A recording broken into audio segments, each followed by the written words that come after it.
Salut à tous, ici Cyprien pour la chaîne Le Boss d'Esca, donc une chaîne qui retrace mon parcours d'escalade pour devenir champion. Je me donne au maximum pendant un an pour essayer d'atteindre le haut niveau. Ça fait 6 mois aujourd'hui que j'ai commencé l'entraînement. 6 mois, voilà, ça me permet d'apprendre un peu comment fonctionne mon corps, adapter des exercices, adapter une alimentation. Et voilà, ça m'a permis voilà, de mettre un peu en place ces 6 premiers mois. Et là, vraiment, je vais travailler sur des exercices de force explosive. Je travaille aussi mon cardio, je fais de la course un jour sur deux. Je fais à peu près 2 km le matin, à jeun. Enfin voilà, j'essaie de travailler un peu tous les différents aspects, la souplesse, etc. Dernièrement, j'ai fait une Coupe de France. J'ai fait des résultats assez intéressants. Au vu de mon entraînement, je vois mon évolution en 6 mois par rapport à avant mes entraînements. Je vois qu'il y a certains grimpeurs qui étaient bien plus forts que moi. Je vois aujourd'hui que j'arrive à les rattraper. Donc en fait, je vois aussi ma progression parce que c'est vrai que c'est difficile d'évaluer sa progression en escalade. Parce que quand tu grimpes dans des salles, les blocs changent constamment, etc. Donc c'est vrai que moi, je me donne des repères comme ça, surtout par rapport à des grimpeurs. Voilà, pour me donner un peu une idée de mon évolution. Ces 6 prochains mois vont vraiment être basés sur vraiment des renforcements articulaires, des renforcements, enfin voilà, à plein de niveaux. Aujourd'hui, alors ce que je voulais faire, c'était une vidéo un peu... Bon là déjà je suis pas dans mon studio habituel, comme on peut le voir, là je suis à Biarritz pour on va dire affaires familiales, tu vois. Et donc j'ai peur de pas pouvoir sortir la vidéo lundi après-midi, d'ailleurs on est lundi. Donc je sais pas si je vais pouvoir faire le montage, etc. parce que là je dois faire le retour à Toulouse. Donc ça va être compliqué, je sais pas, sinon je la sortirai demain, enfin mardi. On verra, je vais essayer de faire au mieux. Aujourd'hui je voulais vous montrer, en fait j'ai grimpé à Blockout et je faisais certains blocs et j'ai vachement regardé cette semaine les blocs que pouvaient faire la plupart des gens. Et en fait j'ai retenu un peu 3 blocs avec de la dalle, avec des compressions, des tenues de prise assez particulières. Et en fait ce sont des blocs que la plupart des gens font, qui ont un niveau intermédiaire. C'est-à-dire que ça va du B10 au B12 à peu près. Donc ça reste des niveaux assez durs, assez intermédiaires. Mais je me suis dit, ces blocs sont intéressants parce que voilà, ils demandent différentes choses en fait. Et que ça soit du placement de pied, que ça soit même du placement de main, etc. Position de corps, etc. Et donc je me suis dit, plutôt que de mettre des blocs bourrins où en fait il suffit juste de serrer, ça reste des blocs que beaucoup de grimpeurs peuvent faire, même s'ils sont durs. Mais voilà, ils sont surtout techniques plus que dans la force. Et donc comme j'ai vu que beaucoup de grimpeurs galéraient dans ces blocs, je me suis dit bah vas-y, je vais essayer de faire une vidéo explicative pour aider en fait les grimpeurs à réussir ce genre de bloc. Alors on va passer directement sur le PC, en fait j'ai exporté les vidéos et je vais les expliquer en fait comment je grimpe dedans. Allez, c'est parti. Alors pour le premier bloc, il s'agit d'un bloc vert, donc c'était un niveau B10, donc comme on peut le voir ici. Alors la plupart des gens galéraient à peu près au niveau de ces 2 prises en fait. Alors déjà le départ, très important, on part de ce côté, donc pencher son corps du côté gauche, en fait pivoter, mettre son bassin du côté gauche pour aller chercher la prise, cette prise qui était bonne, qui était assez bonne. Alors voilà, le talon, donc on peut le voir, monter le talon bien dans la prise. Et ce qui est important, c'est en fait quand tu cales ton talon, de venir pivoter la cheville contre le mur. En fait, ce qui va se passer, c'est qu'en pivotant ta cheville contre le mur, tu vas bloquer ton corps et tu vas pouvoir rapprocher ton corps de la paroi. En fait, ça va t'aider. Comme ça, tu vas moins forcer sur les mains pour pouvoir attraper les prises. Ensuite, voilà. Là, on vient chercher la prise. Donc en paume en fait. L'avantage de choisir de saisir la main avec la paume, c'est que tu peux aller la chercher bien plus loin, parce que comme c'est un arrondi, en fait plus tu vas la chercher loin, plus elle sera plate. Si tu vas la chercher trop devant, elle sera bien plus bombée, elle sera bien plus difficile à tenir. Et en plus de ça, tu as plus de surface de contact. Et ce qui va te permettre comme ton bras est positionné de cette manière, ça va permettre de te rapprocher de la paroi également. Si tu prends la prise de face, en fait de face, ça va t'empêcher de te rapprocher trop de la paroi et tu vas avoir moins de prise de contact et donc tu vas devoir serrer plus sur la main. Donc bien rentrer, ramener les 2 mains, voilà. Ensuite, voilà, bon, garder cet axe de bras Et bien sûr, là, une fois que j'ai saisi cette prise, venir pareil, la chercher en paume. Voilà, pour ramener. Voilà, c'est ça l'idée. Voilà, bien la chercher, comme ça te permet d'être proche du volume. En dessous, en fait, en dessous de la sphère. Donc en fait, ça permet de... Ben, évidemment, plus tu es proche de la paroi, moins tu as tendance à te faire sortir du mur. Donc très important d'être toujours le plus proche possible de la paroi. Donc là, voilà. Là, pareil, je contourne un peu le volume, parce qu'en fait, comme il est gros, voilà, moi, si je me mets trop de face, en fait, je vais me faire sortir. Donc, essayer de rentrer de l'autre côté. Et après, globalement, voilà, c'était ça un peu la difficulté de ce bloc. C'était vraiment de réussir à rentrer, en fait, à rentrer le plus proche du mur possible. Et pour ça, bah, c'était très important d'avoir une position de main qui te permette de rentrer ton corps à l'intérieur. Donc voilà, important donc d'avoir une grande surface de contact sur la prise. Et voilà. Donc voilà, là je montre un autre exemple où je prends la prise de face. Alors quand je prends la prise de face, je suis... Alors je crois que j'ai fait le comparatif. Voilà. Lorsque... Évidemment, quand je prends la prise de face, je peux me mettre plus sur la gauche, mais l'inconvénient, c'est que je suis plus sorti du mur et que j'ai besoin de... Ça nécessite bien plus de force dans la main droite. Voilà. Là, on voit bien que c'est pas la même position. Et c'est bien plus facile de tenir la prise dans cette position. Donc voilà. Ensuite, le deuxième bloc. Le deuxième bloc, c'était une dalle. Donc là, c'est une dalle en B12. Donc B12 très difficile. Ce que je voulais dire par rapport aux dalles, c'est pourquoi c'est assez redouté. Parce qu'en fait, il y a plusieurs façons de démarrer, par exemple. Plusieurs façons de passer. En fait, voilà, la lecture est assez difficile. Parce que, en fait, comme c'est pas des prises droite-gauche, droite-gauche, droite-gauche, en fait, il va y avoir un jeu sur les positions des jambes. Un jeu sur la position du bassin, des mains. En fait, on peut s'aider de la paroi de dessus. On peut s'aider, voilà, en fonction du pied, où est-ce qu'il est, de la position du pied. Ça va pas être pareil, la position du bassin, etc. En fait, il y a plein de facteurs qui rentrent en jeu. Et c'est pour ça que c'est difficile souvent, lorsque tu es dans une dalle très difficile, c'est difficile de la réussir en un essai. Et c'est pour ça qu'il faut bien prendre le temps de l'analyser pour savoir quelle est la meilleure solution à prendre pour avancer. Donc voilà, pour ce bloc, voilà, là j'ai fait un zoom sur les pieds. Donc venir bien s'asseoir sur le pied, ça permet en fait, voilà, on voit bien l'axe ici, le poids il est réparti sur ce pied. Celui-là, il vient juste chercher la prise pour pouvoir après transférer le poids de ce côté à ce côté-là. Du poids droit, du poids côté droit au poids côté gauche. Donc on voit bien, on va voir, là je transfère doucement vers ce côté. Et là, évidemment, alors est-ce qu'on voit? Alors je vais peut-être avancer un peu. Hop.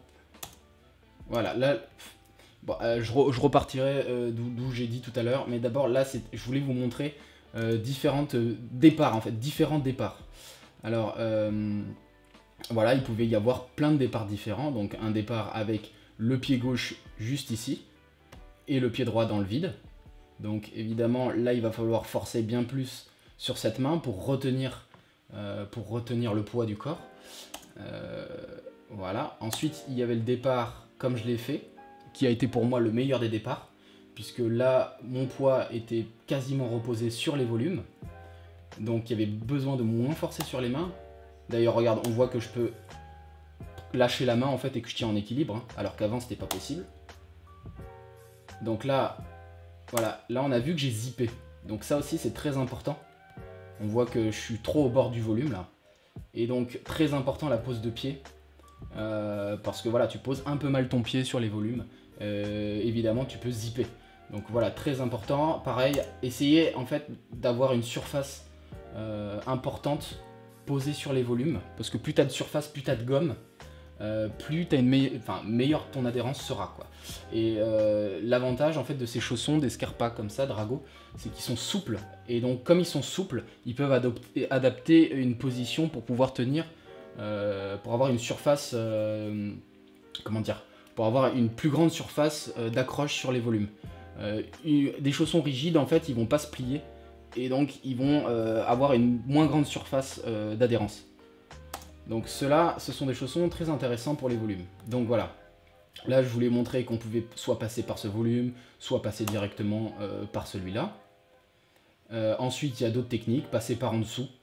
Voilà, là pareil, là je voulais parler de cette position parce que c'est intéressant.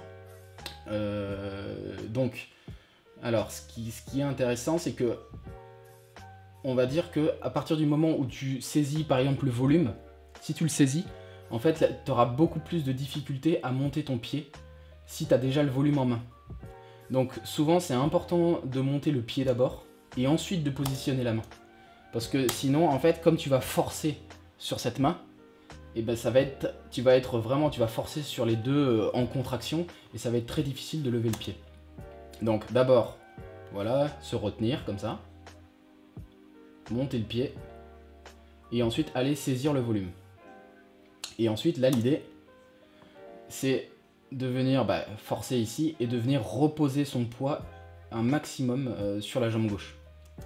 Donc, très important aussi pour les volumes.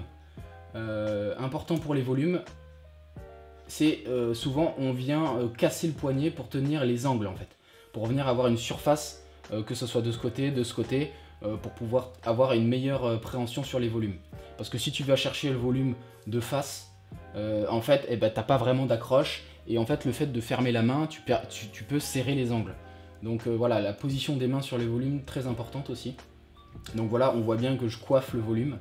Voilà, là pareil, je vais pivoter ma main, voilà, venir saisir comme ça.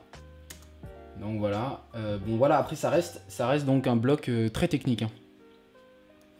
Donc très important, en fait, tous ces petits positionnements, tous ces trucs. Bon après ça se fait au feeling, mais c'est très important d'analyser ce genre de bloc en avance parce que tu peux vite faire beaucoup d'essais.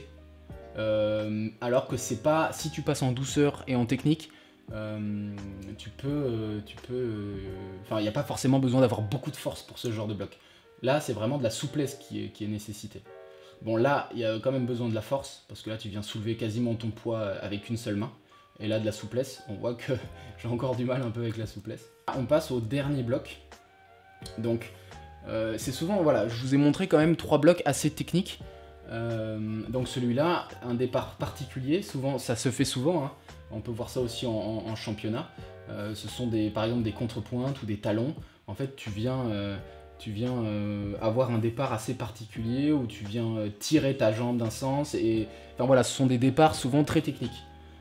Voilà, bon après, tu vois, ce genre de prise, très important aussi de les connaître, parce que en fonction d'où tu les tiens, c'est pas du tout la même préhension.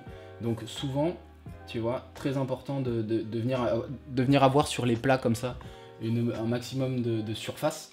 Donc venir les chercher en haut, souvent, parce que voilà, ça permet de casser le poignet et d'avoir une plus grande surface de prise.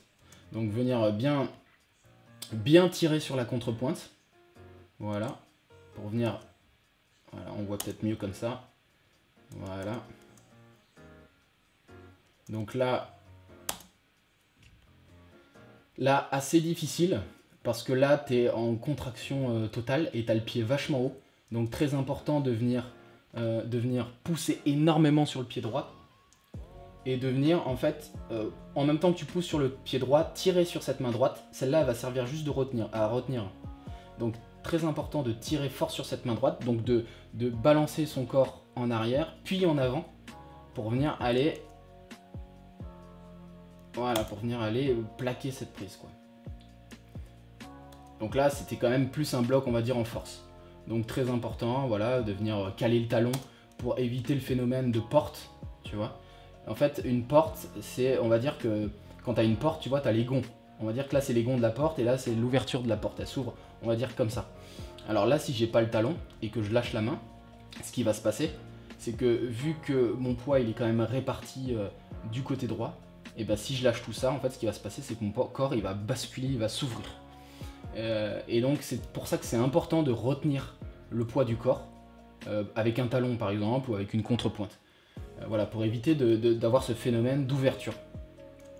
Voilà, donc là ça permet voilà, de maintenir de contrôler le mouvement, surtout pour aller chercher une prise qui est vraiment pas bonne. Celle-là elle était vraiment très lisse, d'ailleurs on voit que je cherche un peu comment faire. Donc moi je vais la chercher très haut. Et là, qu'est-ce que je fais là? Donc qu'est-ce qui se passe? C'est que moi, comme celle-là elle est pas bonne du tout, je viens compenser tout du côté droit. C'est-à-dire que regarde, je viens mettre mon pied côté droit dans ce sens-là pour pouvoir pousser dans ce sens, pour pouvoir me tirer sur la droite. Et en fait, ça me permet donc de soulager un maximum la main gauche qui est très mauvaise. Donc en fait, là, il va y avoir presque tout mon poids sur ce pied-là. Donc là, je vais pouvoir basculer sur la droite. Hop. Voilà. Donc mon poids, il est toujours réparti là. Là, pareil, un talon côté droite. Donc venir s'asseoir sur la prise. En fait, souvent, comme ce sont des mauvaises prises, très important de venir asseoir un maximum sur ses jambes pour pouvoir se délester un peu de ses mains, quoi. Donc voilà, on voit que je suis très assis. Voilà. Et on voit que voilà, que j'avais presque quasiment plus de tenue sur cette prise parce que j'étais vraiment assis. Donc voilà, comme c'est une dalle, rester toujours très proche de la paroi, pousser et après voilà, aller chercher la dernière prise. Donc un bloc pas évident du tout. D'ailleurs tous les trois étaient pas très évidents. Et voilà, c'est pour ça que je voulais vous les expliquer et en parler parce que ce sont des... Quand tu es intermédiaire, c'est vraiment le type de bloc que tu peux faire et que tu peux vraiment galérer dans ce genre de bloc. Et en fait, voilà, le truc c'est que ce genre de bloc, tu peux avoir aussi énormément de tactiques différentes pour y arriver. Donc voilà, je me suis dit ça peut être intéressant de vous expliquer comment on pourrait passer sur ce genre de bloc. Parce qu'on peut en retrouver de plus en plus, hein. Des blocs avec des grosses prises comme ça, etc. Donc voilà, après ce que je vous conseille c'est de grimper un maximum dans ce genre de bloc, avec ce genre de prise, pour pouvoir comprendre un peu la forme de la prise et l'appréhension. Donc travailler sur les positions de main, travailler vachement sur les pieds. Du coup voilà, c'est un peu tout pour les explications de ces blocs. Du coup j'espère que ça vous a plu, j'espère que vous avez appris un peu plus. Et du coup si vous êtes de Blockout Toulouse, bah, vous pouvez aller directement faire ces blocs. Là, bah, je vous dis à la semaine prochaine, je vous dis grimpez bien et je vous dis bah, à plus. Ciao.